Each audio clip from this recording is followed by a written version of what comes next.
شروع کرتا ہوں اللہ کے نام سے جو بڑا مہربان اور نہایت رحم کرنے والا ہے۔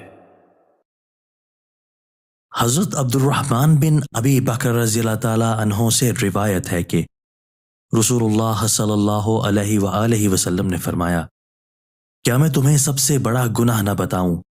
ہم نے عرض کیا، ضرور بتائیے یا رسول اللہ۔ آپ صلی اللہ علیہ وآلہ وسلم نے فرمایا کہ اللہ کے ساتھ شرک کرنا اور والدین کی نافرمانی کرنا۔ نبی کریم صلی اللہ علیہ وآلہ وسلم اس وقت ٹیک لگائے ہوئے تھے۔ اب آپ سیدھے بیٹھ گئے اور فرمایا، آگاہ ہو جاؤ، جھوٹی بات بھی اور جھوٹی گواہی بھی سب سے بڑے گناہ ہیں۔ آگاہ ہو جاؤ، جھوٹی بات بھی اور جھوٹی گواہی بھی۔ نبی کریم صلی اللہ علیہ وآلہ وسلم اسے مسلسل دہراتے رہے، اور میں نے سوچا کہ نبی کریم صلی اللہ علیہ وآلہ وسلم خاموش نہیں ہوں گے۔